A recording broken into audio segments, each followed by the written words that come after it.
Olá, meus queridos alunos, sejam todos bem-vindos. Aqui quem fala é o professor Tiago Holanda e hoje nós vamos dar continuidade ao nosso estudo sobre aspectos relevantes da economia monetária. Especificamente, nós vamos tratar hoje sobre aquilo que a gente chama de teoria quantitativa da moeda. A gente vai tentar estudar aí alguns aspectos que são importantes em relação à TQM, né? Teoria quantitativa da moeda. Então, o que é a teoria quantitativa da moeda e no que ela consiste, qual é o objetivo do estudo a respeito dessa técnica, né? Ela tenta estudar a forma como a moeda se relaciona com outras variáveis econômicas. A gente sabe que a política monetária, tanto por ouvir, né, os noticiários, como pelo dia a dia, né, como indivíduos, né, que realizam transações, a gente sabe que a moeda desempenha um fator aí de extrema importância dentro da economia.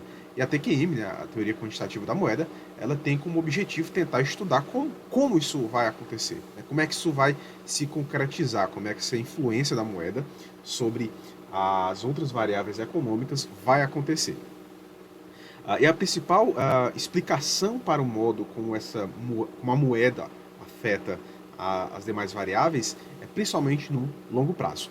Hoje a gente não vai diferenciar muito essa questão de curto e de longo prazo, isso a gente vai deixar para outros vídeos, tá certo? Então, nós vamos aqui dar início com a nossa apresentação aqui no PowerPoint, e vale salientar que quanto mais transações uma sociedade realiza, mais moeda ela vai demandar. Óbvio, né? Se uma economia está o tempo todo realizando algum tipo de transação, e quando a gente fala transação, é a transação no sentido comum mesmo, de bens e serviços. Quanto mais transações acontecem, mais moeda, mais quantidade de moeda é demandada. E a equação quantitativa da moeda, ela é dada por essa formulazinha que está aqui, né? De um lado, né, moeda vezes velocidade é igual ao preço dos produtos vezes número de transações. Só salientando, né? O T da equação é a quantidade de transações durante um determinado período de tempo. Geralmente um ano, mas pode ser outro período, ok? Geralmente é um ano. O P, é o preço de uma transação típica. É o quanto de moeda aquela transação demandou. A M é a quantidade de moeda na economia, o estoque monetário que aquela economia tem, né, que ela possui. E V é a velocidade, é muito importante essa informação, ok? Muito importante. É a velocidade de circulação da moeda, ou seja, é o ritmo em que a moeda circula na economia. Então, salientando, o T, né, só deixando aqui mais claro algumas variáveis que são importantes ao longo aí do nosso curso, o T é o número de vezes que bens e serviços vão ser trocados por moedas. É o número de transações de bens e serviços ao longo de um determinado período de tempo. E V, né, só para ficar mais claro, para a gente enfatizar ainda mais, é o número de vezes que, por exemplo, R$ 1, né, um exemplo, é o número de vezes que R$ 1 vai trocar de mãos em determinado período de tempo. Vai sair, por exemplo, da minha posse e vai para a posse de alguém que eu paguei por determinado bem ou serviço que eu contratei. Dando um exemplo de uma aplicação dessa, dessa fórmula, né, dessa equação quantitativa da moeda. Vamos trazer aqui um exemplo, vou botar aqui de vermelho meu pincel. Vamos trazer aqui um exemplo de uma aplicação da TQM, tá? A teoria quantitativa, da equação quantitativa da moeda. Então aqui a gente tem 80 canetas, né, que são vendidas em um determinado período de tempo. E o preço dessas canetas, né, o preço unitário, é R$1,50. A quantidade de moeda total na economia, é de R$10. De que forma, então, eu posso calcular informações como, por exemplo, essas que estão aqui? Qual é a quantidade total de reais que foram trocados? Quero saber qual é a quantidade total de reais que foram trocados. Para eu entender como é que funciona isso, eu preciso calcular o preço do produto específico, né? Preço do produto específico, e multiplicar ele por quem? Multiplicar pelo número de transações. Eu quero saber o total de reais. Eu não quero saber o total de transações, eu quero saber o total de reais. Então eu tenho que pegar o total de transações vezes o preço, que é a quantidade, né? Que é a variação dos preços na economia ao longo desse período. Ok? Então eu vou fazer preço vezes transação. Isso aqui vai me dar, então, o produto de 80 vezes 1,5. Isso aqui vai dar 120. Vou botar aqui a unidade, tá? 120. É a quantidade total de reais que foram trocados. Observe, eu quero que você note uma coisa.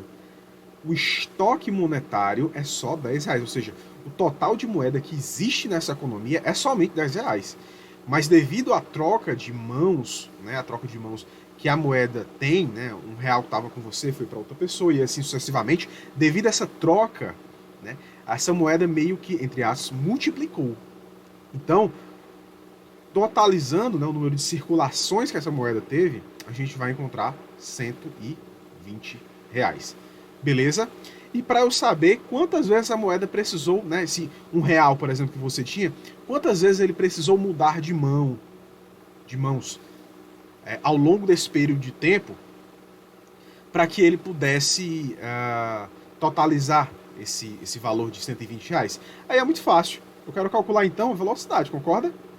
Eu quero calcular a velocidade. Tá, a velocidade vai ser, utilizando a fórmula passada, tá? Vai ser P vezes T, que eu já sei, vezes a quantidade de moeda. Isso aqui vai dar 120 dividido por 10. Eu corto aqui e corto aqui. Isso vai dar 12. Qual a interpretação econômica desse resultado? A interpretação econômica desse resultado é de que a moeda precisou circular 12 vezes de mão em mão. Ela precisou circular 12 vezes para que, ao todo, totalizasse 120 reais totais trocados na economia ao longo do tempo. Que no caso aqui da questão, cadê? Onde é que está a informação? Também aqui, ó. Foi um ano, ok? Foi um ano. Claro, gente, que isso aqui é um exemplo bem elementar. Nossa intenção em nenhum momento é trazer logo modelos que calculem de forma macro todo o estoque da economia. A gente tem que introduzir o assunto de forma lenta, né, para que você possa entender a dinâmica da teoria quantitativa. Beleza? Vamos seguir aqui o nosso slide. Então, a teoria quantitativa da moeda pela ótica da renda. Eu estou aqui no meio, tá certo? Deixa eu remover aqui minha imagem. Só um minutinho. Pronto. Vamos lá. Então vamos calcular aqui, vamos entender como é que funciona, né, a teoria da quantitativa da moeda pela ótica da renda. Se a gente for tentar entender a TQM pela ótica da renda, a gente só vai fazer uma pequena mudança. É difícil medir a quantidade de transações em uma economia. Né? Essa informação aqui, o T da minha equação, é difícil de conhecê-lo, porque quantas transações, quantos negócios são feitos diariamente num país continental, como por exemplo o Brasil?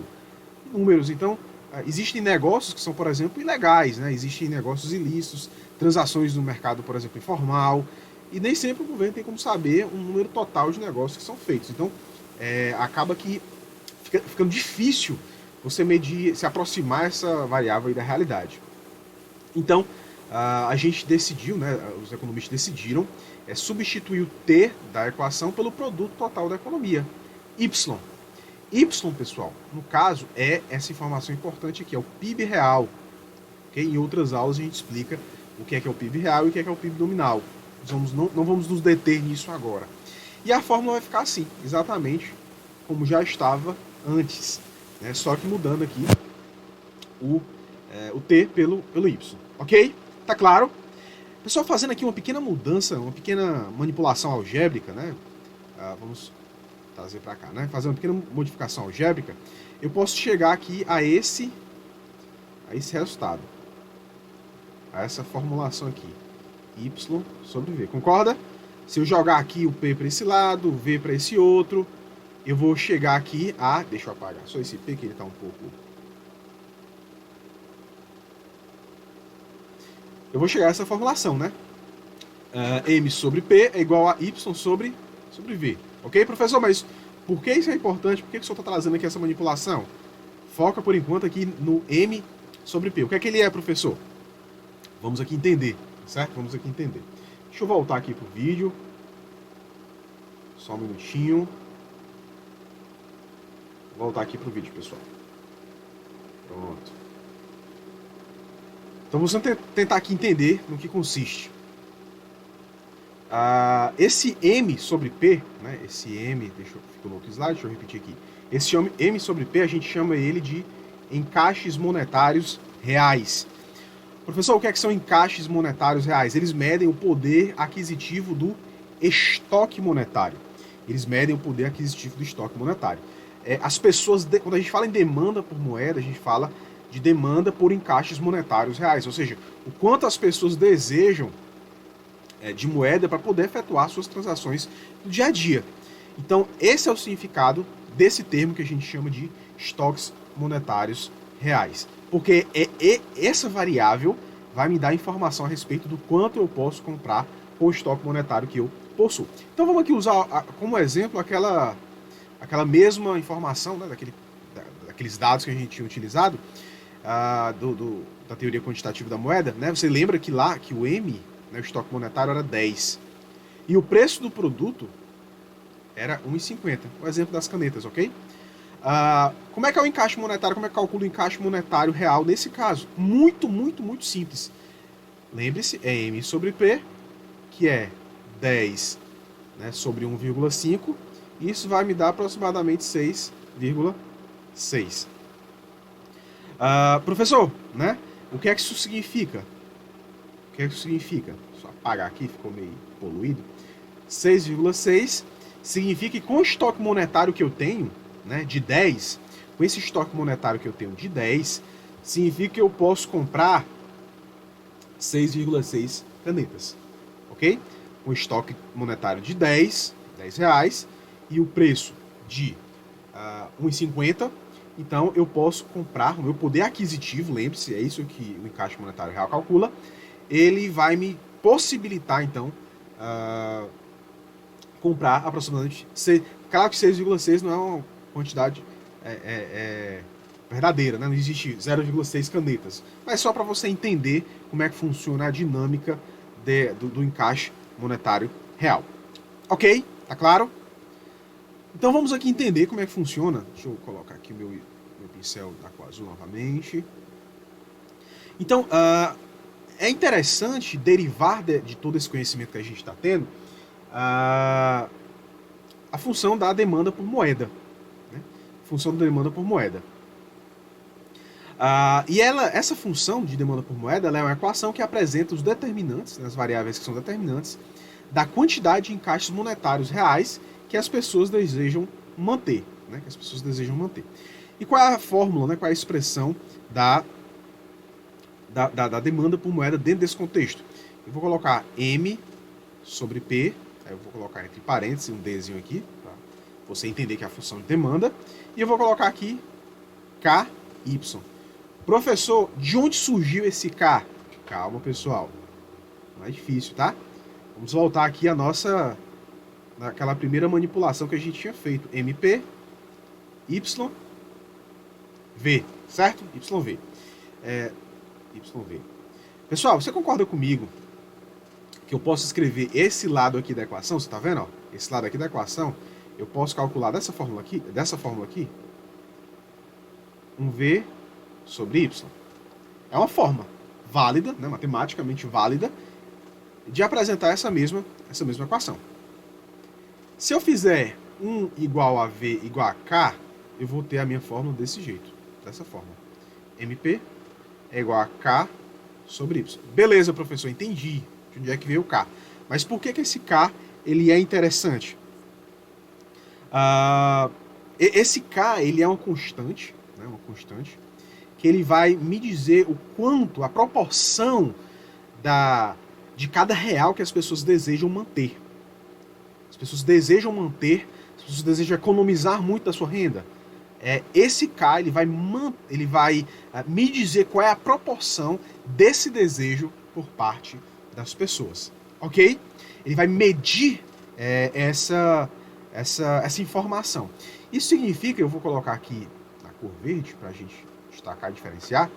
Isso significa que quando as pessoas desejam manter, só um minuto, quando as pessoas desejam manter, ou seja, melhor, né? Se vocês desejam reter, apagando aqui, tá ficando... Se as pessoas desejam reter muita moeda, né? Não vou utilizar muito da minha moeda. Vou consumir o básico, vou reter o máximo que eu puder. Então, o valor de K vai ser grande. Ok? E como ele é, note, como ele é o inverso, né? O inverso da velocidade por moeda, se K é grande, isso significa que V será pequeno. V será pequeno. Concorda comigo? Vou botar aqui reter muito, tá? As pessoas querem reter bastante moeda. Porém, se as pessoas desejam reter pouco, então K será pequeno. E V, obviamente, será grande. V será grande. Tá claro? Compreendido, pessoal? Perdão, eu fiquei aqui no meio de uma parte da aula, tá? Deixa eu só consertar aqui. Eu escrevi aqui no lugar que eu não deveria ter escrito, tá? Perdão.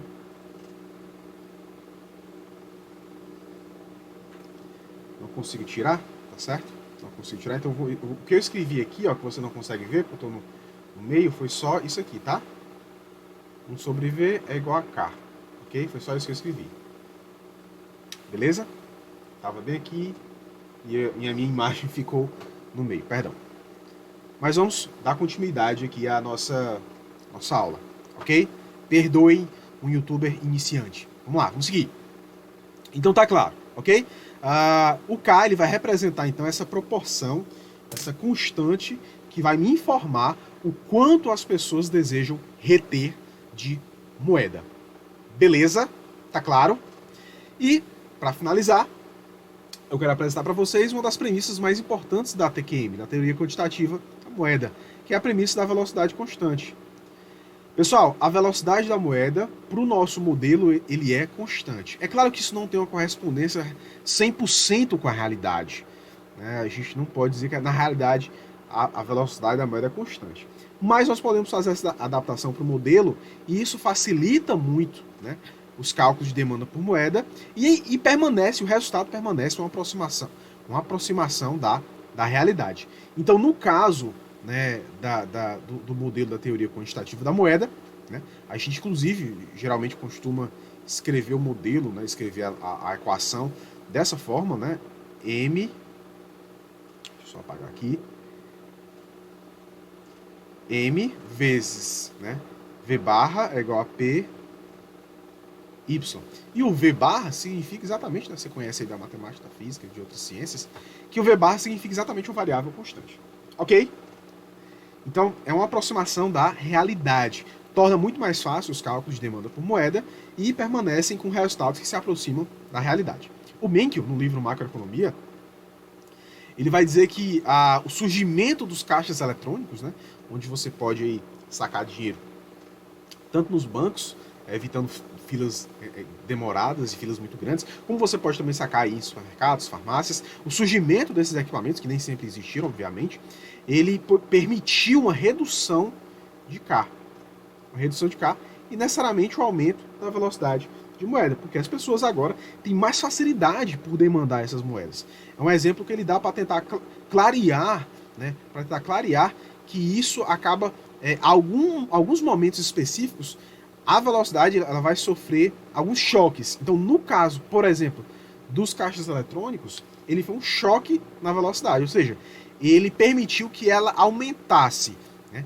Nós podemos deduzir que ela é constante no curto e longo prazo, mas em alguns momentos, na realidade, no mundo real, fora do modelo, vão haver aumentos ou diminuições dessa velocidade. Mas mesmo assim, nós podemos estabelecer essa premissa de que a moeda ela é constante. Ainda assim, nós vamos ter resultados sólidos para o nosso modelo. Beleza? Tá claro?